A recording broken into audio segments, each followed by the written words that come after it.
Good morning everyone. Class 5 exam के बाद हम लोग फिर से अपना क्लास स्टार्ट करते हैं और आज हम लोग पढ़ेंगे वाह ताज, जो आपको मिलेगा पेज नंबर 50 7 लेसन वाह ताज। यह पाठ एक आत्मकथा है। आत्मकथा का अर्थ है अपनी कहानी, अर्थात जो अपनी कहानी स्वयं कहता है या लिखता है उसे आत्मकथा कहते हैं। ताजमहल भी अपनी कहानी स्वयं कह रहा है, तो आइए ताजमहल की कहानी उसी की जुबानी सुनते हैं कि वह क्या कह रहा है।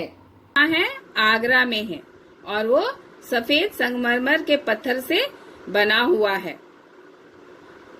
यहाँ पर ताजमहल बोल रहा है, मेरे चारों ओर बने गुंबद। गुंबद, यहाँ पर आप ताजमहल का चित्र देख रहे हैं। ये जो गोल गोल आकार का जो है ऊपर चोटी में, इसे ही गुंबद कहते हैं और यह गुंबद दूर से ही दिखाई देता है। और जैसे हम लोग नजदीक पहुंचते हैं, गुंबद दिखाई देता है तो हम लोगों के मुंह से निकल पड़ता है कि वह देखो ताजमहल दिखाई दे रहा है।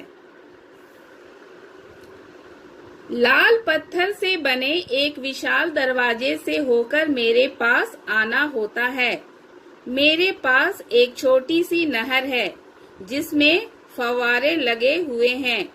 नहर के दोनों ओर हरे हरे वृक्षों की कतारें हैं। जगह जगह क्यारियों में रंग बिरंगे फूल लगे हुए हैं। यानी कि जब हम ताजमहल को देखने जाते हैं तो जो गेट है, फाटक है, वो बहुत बड़ा है और वो लाल पत्थरों से बना हुआ है। यानी कि फाटक की जो दीवार है वो लाल पत्थर की बनी हुई है। और जैसा कि यहाँ पर बताया है कि मेरे सामने एक छोटी सी नहर है जिसमें फव्वारे लगे हुए हैं। यहाँ पर आप चित्र में देख रहे हैं किस तरह से नहर है और कतार में पेड़ लगे हुए हैं, है ना। और क्यारियों में रंग बिरंगे फूल लगे हुए हैं। जब आप जाओगे तो साक्षात देखोगे। चारों ओर हरियाली ही हरियाली है। नहर के दोनों ओर पक्के रास्ते बने हुए हैं।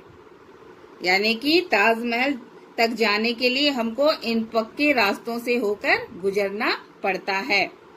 मेरा निर्माण संगमरमर के ही एक विशाल चबूतरे पर किया गया है। चबूतरे के चारों कोनों पर ऊंची ऊंची मीनारें हैं। इन पर चढ़ने के लिए इनके भीतर ही सीढ़ियां बनी हुई हैं। मेरे दरवाजों और दीवारों पर सुंदर नक्काशी की गई है। रंग बिरंगे पत्थरों से फूल पत्तियां बनाई गई हैं। तो ताजमहल संगमरमर के पत्थर से बना है और ये एक विशाल चबूतरे के ऊपर में बना हुआ है ना। और चबूतरे के चारों कोनों में क्या है, ऊंची ऊंची मीनारें हैं। जैसे कि आप यहाँ पर चित्र में देख रहे हैं, ये क्या है, मीनार है ना। और ये चबूतरा है और चबूतरा के चारों कोनों में क्या है, मीनार है। तो इसे ही मीनार कहते हैं। और क्या बतलाया गया है, ताजमहल क्या बतला रहा है कि इसके ऊपर चढ़ने के लिए भीतर से ही सीढ़ियां बनी हुई हैं। मेरे दरवाजों और दीवारों पर सुंदर नक्काशी की गई है ना। और रंग बिरंगे पत्थरों से फूल पत्तियां बनाई गई हैं। यहाँ पर जैसे आप चित्र में देख रहे हैं, यानी रंग बिरंगे पत्थरों को ही फूल पत्तियों का रूप दिया गया है, इन्हें तराशा गया है। मेरी दीवार के साथ साथ यमुना नदी बह रही है। शाहजहां ने मेरे निर्माण के लिए बहुत अच्छी जगह चुनी थी। मुझे बनाने के लिए दूर दूर से कुशल कारीगर बुलाए गए थे, लगभग 20,000 मजदूरों ने मिलकर मुझे बनाया था। मुझे बनाने में लगभग 20 साल लगे थे। जैसा कि हम लोग जानते हैं कि ताजमहल यमुना नदी के किनारे स्थित है, बना हुआ है। और जैसे यहाँ ताजमहल बतला रहा है कि शाहजहां ने कुशल कारीगर के द्वारा उसे बनवाया था और उसको बनाने में 20,000 मजदूर लगे थे और लगभग बनाने में कितने साल लगे? 20 साल लगे थे। यानी ताजमहल को बनाने में 20 साल लगे थे। मुझ में लगा संगमरमर राजस्थान की खदानों से मंगवाया गया था। कहाँ से मंगवाया गया था? राजस्थान की खदानों से। इतना सारा पत्थर वहां से यहाँ तक कितनी कठिनाइयां उठाकर लाया गया होगा। उस समय के कारीगर कितने कुशल रहे होंगे। मुझे देखकर इस बात का अंदाजा लगाया जा सकता है। ताजमहल अपने विषय में बतला रहा है कि मैं संगमरमर के पत्थर से बना हुआ हूँ और वो संगमरमर का पत्थर राजस्थान के खदानों से मंगवाया गया है और मैं इसके द्वारा इतना सुंदर दिखता हूँ। और इन सब के पीछे किनका हाथ है? उन कारीगरों का, जिन्होंने बहुत मेहनत से मुझे बनाया, यानी ताजमहल को बनाया है। और उनकी कारीगरी के द्वारा ही मैं इतना सुंदर बन पाया हूँ, यानी कि ताजमहल इतना सुंदर बन पाया है। मेरा निर्माण हुए 300 साल से भी अधिक का समय हो चुका है। यानी कि इसके ताजमहल का निर्माण 300 साल पहले से भी अधिक का समय हो चुका है, यानी इतने साल हो गए हैं। मैं आज भी वैसा का वैसा ही हूँ। अपनी सुंदरता के कारण मेरा नाम विश्व के 7 आश्चर्यों में शामिल है। मुझे देखकर लोगों को ऐसा लगता है जैसे कल ही मेरा निर्माण हुआ हो, जबकि प्रदूषण के कारण मेरी चमक पहले से कुछ कम हो गई है। यानी ताजमहल को बने 300 साल से भी अधिक हो गया है और इसकी सुंदरता के कारण विश्व के 7 आश्चर्यों में यह शामिल है, यानी कि 7 अजूबों में शामिल है।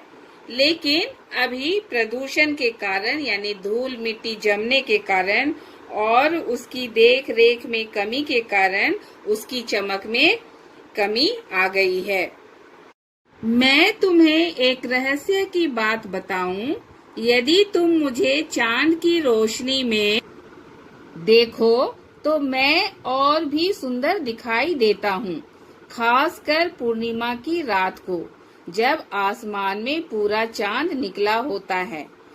एक ओर पूर्णिमा का चांद और चारों ओर छिटकी चांदनी, दूसरी ओर धीरे धीरे बहती यमुना और इनके बीच खड़ा चमकता हुआ सुंदर सलोना मैं, यानी कि ताजमहल।